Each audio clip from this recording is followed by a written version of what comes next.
Hello. आज हम लोग पोषण या न्यूट्रिशन के बारे में पढ़ेंगे। पोषण जो ही बहुत ही इम्पोर्टेंट है। पहले तो यूपी के सुपर टेट एग्जाम के लिए साइंस के सिलेबस का है एक हिस्सा, और अदर ऑल कॉम्पिटिटिव एग्जाम में भी हमेशा पोषण से क्वेश्चन बने हैं। आज हम लोग देख लेते हैं पोषण के बारे में।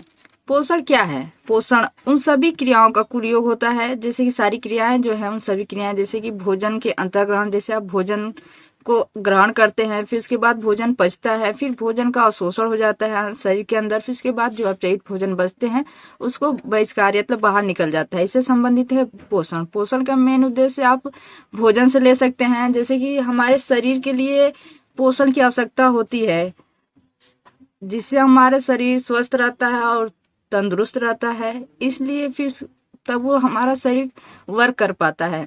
अगर हम अपने शरीर को स्वस्थ सही पोषण नहीं देंगे तो हमारा शरीर अच्छे से काम नहीं कर पाएगा।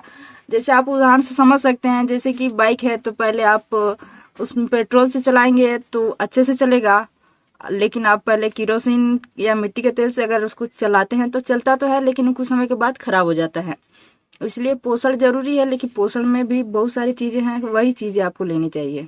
पोषण क्या है? पोषण मुख्यतः दो प्रकार का होता है। पहला हो गया आपका स्व पोषण और दूसरा पर पोषण। स्व पोषण का मतलब आप कह सकते हैं कि जीव जो अपना भोजन स्वयं बना लेते हैं, मतलब वह स्व पोषण कहलाते हैं।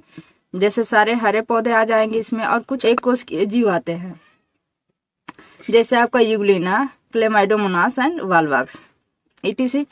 अब आते हैं पर पोषण पे। पर पोषण मतलब जो अपना भोजन दूसरों पर निर्भर रहते हैं। पर लग जाए तो आप समझ लेते हैं कि वो अदर पे निर्भर रहता है वो, इसलिए ये पर पोषण कहलाएगा। ऐसे जीव जो अपना भोजन स्वयं नहीं बना पाते हैं वे अन्य जीवों पर निर्भर रहते हैं, वो पर पोषण कहलाते हैं। जैसे परजीवी हो गया आपका मृतोपजीवी, और कीटहरी पौधे जैसे कीटभक्षी पौधे होते हैं वो आ जाते हैं इसमें पर पोषण में।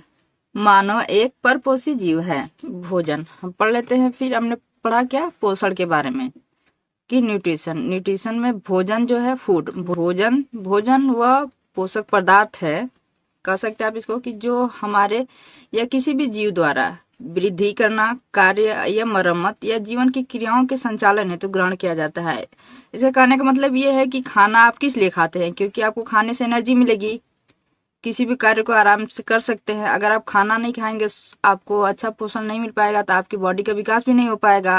इसलिए यही कह रहा है कि जीवन की क्रियाओं के संचालन हेतु ग्रहण किया जाता है। यह विभिन्न पदार्थों का मिश्रण होता है। भोजन हमारे भोजन में बहुत सारे ऐसे पदार्थ होते हैं, इसलिए कहा जा रहा है कि भोजन क्या है, ये विभिन्न पदार्थों का मिश्रण है। जैसे भोजन हम लेते हैं तो उसमें कार्बोहाइड्रेट्स भी होते हैं, वसा भी होते हैं, प्रोटीन भी होते हैं, और कुछ फल में भी जैसे विटामिन भी लेते हैं। यही कह रहा है इसकी मात्रा उसके अवयव के भिन्न भिन्न हो सकते हैं भोजन।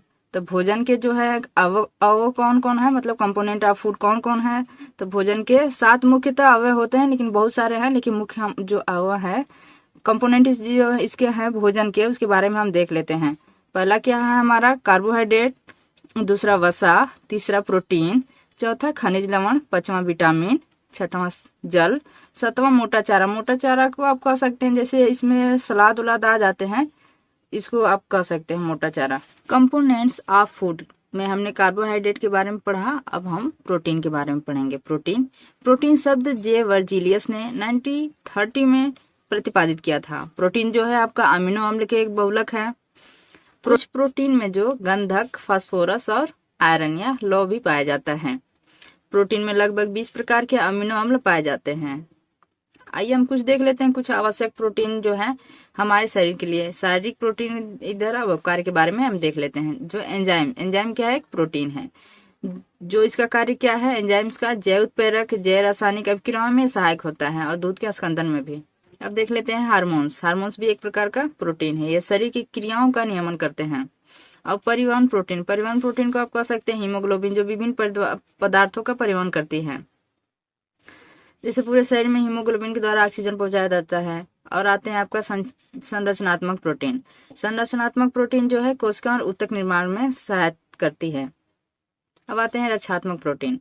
रक्षा से ही है, संक्रमण में रक्षा करने में सहायक होती है। संकुचन प्रोटीन, ये पेशी संकुचन और चलन हेतु उत्तरदायी होती है, जैसे मायोसिन, एक्टिन etc। प्रोटीन के स्रोत या सोर्स ऑफ प्रोटीन किसमें मिलता है हम देख लेते हैं। प्रोटीन के मुख्य स्रोत कौन है? प्रोटीन के मुख्य स्रोत दाल होते हैं, मछली, अंडा, पत्तीदार सब्जियां, दूध, फल, सोयाबीन, मटर, सेम, पनीर, दही, ईटीसी। प्रोटीन मिलते हैं इन सब चीजों में। प्रोटीन की कमी से बच्चों में कौन सा रोग हो जाता है? मैरस्मस एंड क्वासिको रोग हो जाता है। कंपोनेंट्स ऑफ फूड में हम तीसरा देख लेते हैं वसा के बारे में। वसा बोले तो फैट। फैट जो है, वसा जो है वसीय अम्लों एवं ग्लिसरॉल से बना यौगिक है। वसा वसीय अम्लों और ग्लिसरॉल से बना यौगिक होता है जो कार्बन, हाइड्रोजन और ऑक्सीजन का बना होता है। इसमें अत्यधिक कैलोरी होती है जिसे ऊर्जा आप कह सकते हैं और आवश्यक वसा अम्लों के मुख्य स्रोत हैं। 1 ग्राम वसा के ऑक्सीकरण द्वारा 37 किलो जूल या 9 किलो कैलोरी ऊर्जा प्राप्त होती है। वसा जो है ये जल में अविलय होते हैं, लेकिन एसीटोन, बेंजीन, क्लोरोफॉर्म ईटीसी में ये विलय हो जाते हैं। वसा जो है यह कोशिका द्रव्य, कोशिका कला ईटीसी में मुख्य रूप से पाए जाते हैं।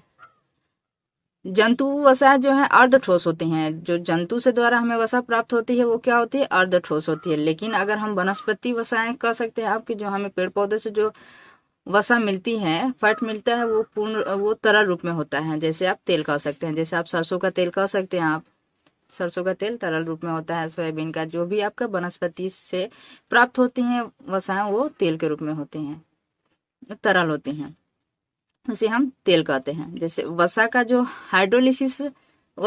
हाइड्रोलिसिस लाइपेज एंजाइम द्वारा छोटी आंत में होता है। वसा का जो हाइड्रोलिसिस होता है वो लाइपेज एंजाइम द्वारा किस में? छोटी आंत में होता है। वसीय अम्ल बोले फैटी एसिड जो है 2 प्रकार के होते हैं, संतृप्त और असंतृप्त। संतृप्त के एग्जाम्पल जो है आपका एस्टिक अम्ल, पाइमिटिक अम्ल, एस्टियरिक अम्ल ईटीसी। असंतृप्त वसीय अम्ल जो है वो लिनोलिक अम्ल, लिनोलिनिक अम्ल, एरेकिडोनिक अम्ल ईटीसी होते हैं। वसा का जो संग्रह होता है ये एडिपोज ऊतक में होता है। जो वसा जो है संग्रह इकट्ठा होती है किसमें होती है? आपके एडिपोज ऊतक में होती है। वसा के स्रोत, सोर्स ऑफ फैट्स। फैट्स के कितने सोर्स हैं आप, या किस चीज में फैट हमें मिलता है, किस चीज से, इसके स्रोत कौन कौन है या सोर्स क्या है इसके?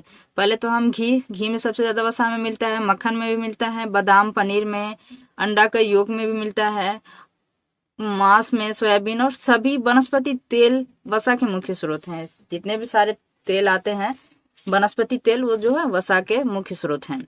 वसा की अल्प मात्रा से आपकी जो त्वचा जो है सूखी हो जाती है। आप कभी भी देखेंगे आपकी थोड़ा ड्राई स्किन जो होने लगती है वो वसा के अल्प मात्रा से हो जाती है। वसा की कमी के कारण वसा में घुलनशील विटामिन, जैसे कि हमें पता है कि जल में घुलनशील विटामिन बी और सी होते हैं और वसा में घुलनशील विटामिन जो होते हैं एडी के होते हैं। तो वसा में जो घुलनशील विटामिन है उसकी भी कमी हो जाती है। अगर वसा की कमी हुई आपके बॉडी में तो वसा में जो घुलनशील विटामिन है उनकी भी कमी हो जाती है। वसा की अधिक मात्रा लेने से मोटापा हो सकता है। गाय के दूध में वसा एवं लिपिड्स की मात्रा कम होती है, इसलिए गाय का दूध बच्चों के लिए अच्छा माना जाता है। कोलेस्ट्रॉल के स्तर में वृद्धि होने से हृदय रोग उत्पन्न हो जाता है, क्योंकि ज्यादा वसा की चीजें खाएंगे आप तो आपका कोलेस्ट्रॉल बढ़ जाएगा, जिससे आपके हृदय रोग होने की संभावना रहती है। मधुमक्खियों से जो प्राप्त मोम होता है वो भी एक प्रकार की वसा है।